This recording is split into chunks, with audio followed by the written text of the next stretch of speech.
Transformers Evergreen is a line that Hasbro has recently put out that kind of is, I mean, the term evergreen, what that is in Transformers is it's actually a term that's used within the toy industry, is that whenever a line doesn't really have, like whenever a toy brand doesn't have something to copy on, like it doesn't have a TV show right now or a movie or a comic book or something, sometimes they'll just put out a line to just keep the brand evergreen until then. So this term Transformers Evergreen kind of propped up recently, and people have been associating that with this line of Transformers, but it's more associated with the true name Transformers Authentics.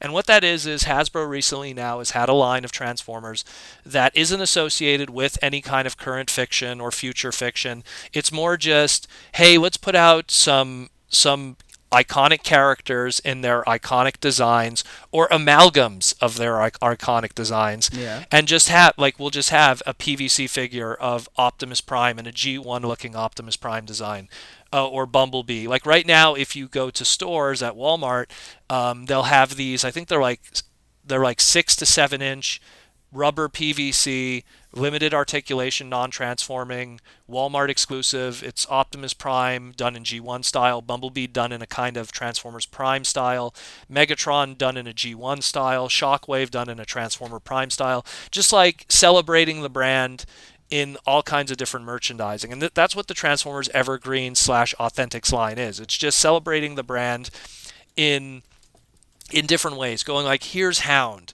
It's not based on any specific Hound. It's just kind of an amalgam of Hound Yeah. as we Yeah. know Yeah. him, as that character and that brand.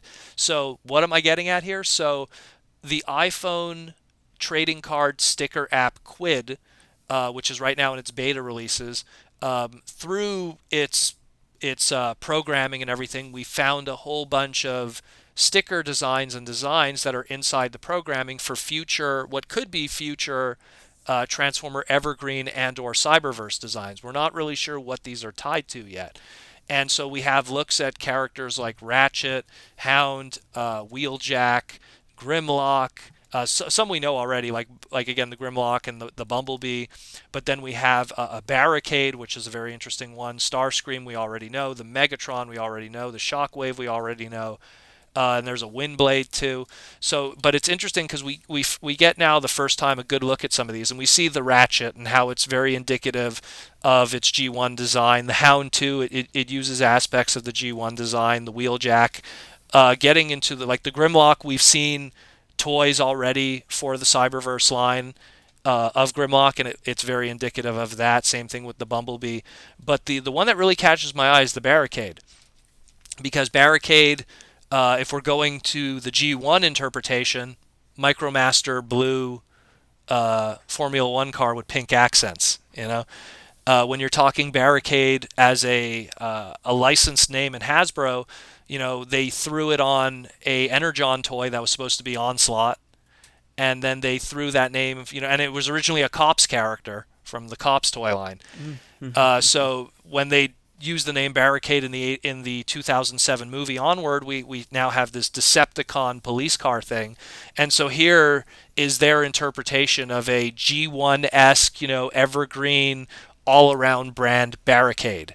And so it's, you could see, like, it has the grill kind of similar to that of the Ford Mustang going on there. Yeah. And there's all kinds of little design cues that are a mix of a lot of different things. Someone even pointed out, if you look at his legs could suggest that if you repainted it in one way, it could be Hot Rod. Okay. So one assumption is that if this does become a toy down the line, it could be a repaint brother with a Hot Rod toy, perhaps, because you do have a spoiler similar looking thing there, and the pipes that could be interpreted as the pipes on the side of Hot Rod. But again, it's just us kind of looking at it. And same thing, if you look at his wrists, he has the wrist mounted blasters.